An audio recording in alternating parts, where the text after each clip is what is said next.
बिस्मिल्लाहिर्रहमानिर्रहीम। मैं हूँ आपका होस्ट डॉक्टर तनवीर अरशद चौधरी। जैसा कि हमारे तमाम viewers, follower, patient, friends and families जानते हैं कि हमने हमेशा करंट इशू को एड्रेस करने की कोशिश की है, और आज का हमारा मौजू ये होगा कि बीमारियों से कैसे बचा जा सके, बीमारियों से निजात कैसे मिले। क्योंकि बहुत सारे पेशेंट हमारे पास आते हैं हमारे क्लिनिकल ट्रायल में, बुज़ुर्ग हैं, यंग मेल फीमेल हैं, वो ये कहते हैं कि बीमारियों से बचा कैसे जा सके। आए दिन हमें नज़ला, ज़ुकाम, बुखार, खांसी, गले में दर्द, वेट का बढ़ जाना, फिर ब्लड प्रेशर का हाई होना, शुगर का बढ़ जाना, जोड़ों में दर्द, पट्ठों में खिंचाव, इसी तरह कंधों में खिंचाव, टेंशन, डिप्रेशन, ये इतनी बीमारियां हैं कि हम खुद टेंशन में आ जाते हैं कि एक चीज़ का इलाज करवा के फ़ारग होते हैं तो दूसरी बीमारी शुरू हो जाती है। तो बहुत ज़्यादा पेशेंट जब हमारे पास इस कंप्लेंट्स के साथ आते हैं या इस तरह की डिस्कशन के साथ आते हैं तो हम फिर कोशिश करते हैं कि इन सारे व्यूअर्स के जितने भी ख्यालात हैं, जितनी भी कंप्लेंट्स हैं, उसको अपने एक इन्फॉर्मेटिव सेशन के अंदर कन्वर्ट करके अपने बाकी व्यूअर्स तक जो है ना उसको शेयर किया जाए, ताकि सबके नॉलेज को अपडेट किया जाए कि कैसे जो है वो आप बीमारियों से महफूज रह सकते हैं। अगर आप शुगर के पेशेंट हैं, ब्लड प्रेशर के पेशेंट हैं, हार्ट डिजीज़ में हैं, या इसके अलावा आप वेट के इशू में सफ़र कर रहे हैं, किडनी डिजीज़ में है, या आपका लिवर का कोई प्रॉब्लम चल रहा है, या जॉइंट पेन है, या इस तरह एनजाइटी डिप्रेशन में आप चल रहे हैं, या इसी तरह पट्ठों का खिंचाव है, मैदा है, कॉन्स्टिपेशन है, गैस है, तो ये सारी चीज़ों को हम कैसे टाइटल करें, कैसे सेटल डाउन करें कि बहुत ज़्यादा बीमारियां जो है वो आपके ऊपर हैवी ना हों, और आप प्रॉपर जो है वो अपनी ज़िंदगी को एक अच्छे तरीके से सर्वाइव करें और कम से कम दवाइयाँ आपको यूज़ करनी पड़े। तो इसके लिए सबसे बेहतर प्रोसीजर जो हमारा हमेशा से स्लोगन रहा है कि कम खाएं ज़्यादा चलें। जब हम बात करते हैं कम खाएं ज़्यादा चलें तो उसका मकसद ये होता है कि जो भी आप अपनी बॉडी में चीज़ें इंटेक करते हैं वो आप कार्बोहाइड्रेट्स की सूरत में लें, वो आप प्रोटीन की सूरत में लें, वो मिनरल्स, कैल्शियम, विटामिन्स की सूरत में लें, वो सारी चीज़ें उतनी आपकी बॉडी में जानी चाहिए जितनी कि आपकी बॉडी की रिक्वायरमेंट हो और उसकी यूटिलाइजेशन हो। मसलन अगर मैं खाना 3 से 4 टाइम खाता हूँ दिन में, तो मेरी फ़िज़िकली एक्सरसाइज भी उतनी होनी चाहिए, तब मैं जो खाऊंगा वो प्रॉपर यूटिलाइज होगा बॉडी में। अगर मैं ज़रूरत से ज़्यादा खाऊंगा और मेरी फ़िज़िकली मूवमेंट कम होगी, मेंटली मूवमेंट ज़्यादा होगी, और मेरा चलना फिरना बिल्कुल कम होगा, एक्सरसाइज मेरी ना होने के बराबर होगी, तो बीमारियां मेरे ऊपर हैवी होती जाएंगी। लिहाजा सबसे पहले मैंने ये डिसाइड करना है कि मेरा जो है वो वर्क शेड्यूल क्या है। अब मेरा वर्क शेड्यूल क्या है, उसके मुताबिक मुझे अपना डाइट स्टाइल क्या रखना है, फिर मुझे अपना जो है वो लाइफ मॉडिफिकेशन कैसे करनी है, मेरी डाइट हैबिट्स को मैंने कैसे चेंज करना है। अब जब मुझे पता है कि मेरी सिटिंग ज़्यादा है, मेरा वर्क लोड जो है वो बहुत ज़्यादा है, मेंटली स्ट्रेस ज़्यादा है, फिज़िकली मूवमेंट कम है, तो मुझे अपनी डाइट को भी उसी तरीके से बैलेंस रखना है। मैं अपनी डाइट के अंदर वो चीज़ें लूँगा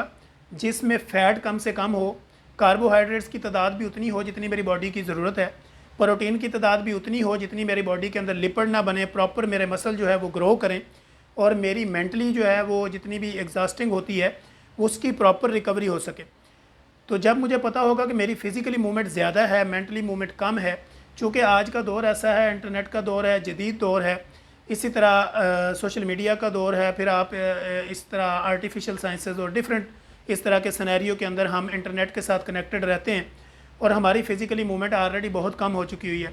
चूँकि जितने भी सोशल मीडिया के सोर्स हैं इंसानों के पास, वो उतने ही ज़्यादा यूटिलाइजेशन होती है, वो आगे से आगे पेज आपके खुलते जाते हैं और आपका टाइम वेस्ट होता रहता है। आपकी मेंटली मूवमेंट तो वहाँ पे होती है, लर्निंग तो बहुत अच्छी होती है, लेकिन चूँकि आपकी बॉडी की फ़िज़िकली मूवमेंट कम होने की वजह से आपकी बॉडी को बहुत सारे मसाइल का सामना करना पड़ता है, जिसमें एसिडिटी है, तजाबियत है, कॉन्स्टिपेशन है, पट्ठों में खिंचाव है, एनजाइटी है, नींद का पूरा ना होना, किडनी डिजीज़ है। ये सारी क्यों होती हैं कि जब आप सोशल मीडिया के साथ ज़्यादा अटैच रहते हैं तो आपकी बाकी सारी मूवमेंट डिस्टर्ब होती है। मसलन आप सोशल मीडिया हर वक्त देखते रहेंगे तो उसमें आपका खाने का टाइम वेस्ट हो जाएगा, फिर जो भी कोई आपने फिज़िकली मूवमेंट के लिए, एक्सरसाइज के लिए टाइम रखा होगा, वो आप एक पेज से दूसरे पे जाएंगे, वो आगे से आगे खुलता चला जाएगा, आपकी टेंशन डाइवर्ट होती चली जाएगी, और आप सिटिंग के दौरान बैठे हुए ये काम कर रहे होंगे और फिज़िकली मूवमेंट आपकी स्लो होती जाएगी। इस तरह आगे बढ़ते बढ़ते ये आपको कॉन्स्टिपेशन में कन्वर्ट कर देगी, पट्ठों के खिंचाव में ले जाएगी, ओबीज़ में बना आपको कन्वर्ट कर देगी। इसी तरह जब आपका मोटापा आपकी बॉडी पे ज़्यादा आएगा, फ़ैट आपकी बॉडी में ज़्यादा आना शुरू हो जाएगी, तो ब्लड सर्कुलेशन के इशू आएंगे, दिल का मसला होगा, इस तरह आपके लिवर के ऊपर फैट चढ़ जाएगी तो आप हेपेटाइटिस की तरफ चले जाएंगे, किडनी में पेन शुरू हो जाएगा तो आप किडनी डिजीज़ की तरफ चले जाएंगे। इसी तरह जॉइंट मूवमेंट में होगा तो आगे आप ऑस्टियोआर्थराइटिस, फिर ऑस्टियोप्रोसिस, बेशुमार ऐसी नी जॉइंट की इस तरह की जो पेन्स हैं या इस तरह की जो डिजीज़ हैं आपकी हड्डियों से रिलेटेड, आप वहाँ पे चले जाएंगे। इसलिए जब आप प्रॉपरली ओपन एयर नहीं लेंगे और डायरेक्टली आपको धूप जो है वो नहीं मिलेगी, चांद की रोशनी आप प्रॉपरली डायरेक्ट अपनी बॉडी के ऊपर उसको अटैच नहीं करेंगे, तो ये सारी सिचुएशन से क्या होगा कि आपकी हड्डियाँ कमज़ोर होंगी, पट्ठे कमज़ोर होंगे। इस तरह आपका माइंड सेट जो है वो काफ़ी हद तक वीक हो जाएगा।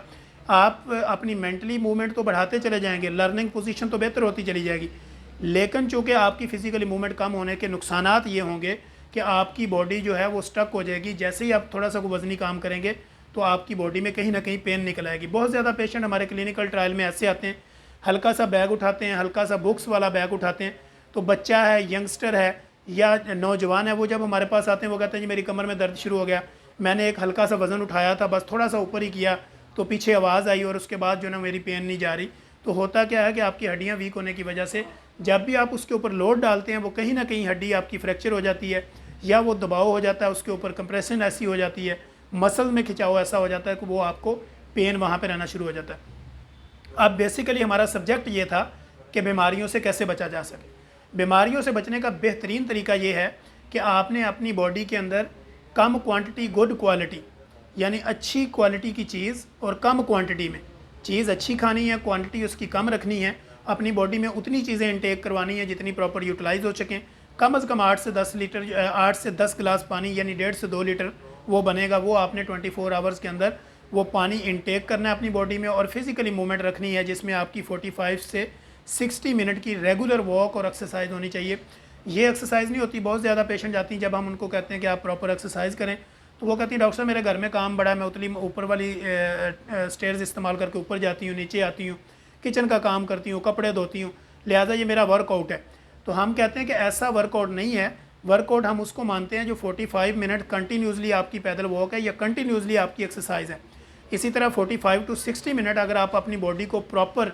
थकाएंगे, इसका ज़ोर लगवाएंगे, इसकी यूटिलाइजेशन करवाएंगे, तो आपकी बॉडी के अंदर रुके हुए जितने भी फाजिल मादे हैं वो आउट होना शुरू हो जाएंगे, जितनी भी एक्स्ट्रा फैट है वो बर्न होना शुरू हो जाएगी, और जितना भी आपका वेट बढ़ा हुआ है वो आपका वेट रीगेन होना शुरू हो जाएगा। इस तरह आपका वेट जो है वो गेन नहीं होगा, आपका वेट रिड्यूस होना शुरू हो जाएगा। जब वज़न कम होगा, ब्लड सर्कुलेशन बेहतर होगी, किडनी को काम करने में आसानी होगी, दिल को काम करने में दिक्कत नहीं होगी, आप कॉन्स्टिपेशन से बच जाएंगे। इसी तरह आप सैलड का इस्तेमाल करें, फ्रेश फ्रूट और ताज़ा सब्जियां लें, पैदल वॉक रखें, खाने को प्रॉपर टाइम पे खाएं, एक खाने से दूसरे खाने के दरमियान 4 से 6 घंटे का गैप डालें। इसी तरह खाने से आधा घंटा पहले और खाने के आधा घंटा बाद तक कोई लिक्विड फॉर्म में चीज़ ना लें, जिसमें पानी, चाय, कोल्ड ड्रिंक है या कॉफ़ी है। ये सारी चीज़ें जब आप लेते हैं तो मैदे की अपनी जो अफादियत, जो कुव्वत होती है उसकी,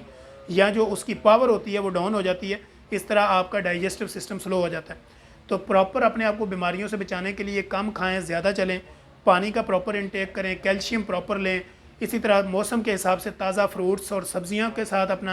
अपनी बॉडी को उसके साथ उसको इंटेक करवाना शुरू करें, और फ्रूट्स और वेजिटेबल लवर्स बने। फूड जितने भी आपके एक्स्ट्रा फूड है या फास्ट फूड है या कोल्ड ड्रिंक है या बेकरी आइटम, इनका कम से कम इस्तेमाल रखें, चीनी और नमक का कम इस्तेमाल रखें, तो आप बहुत ज़्यादा बीमारियों से अपने आप को महफूज रखेंगे। हम इंशाल्लाह कोशिश करेंगे कि अपने नेक्स्ट एपिसोड के अंदर एक नई इन्फॉर्मेटिव वीडियो के साथ दोबारा आप लोगों के लिए हाज़िर होंगे। तब तक के लिए इजाज़त दीजिए। अल्लाह हाफिज़।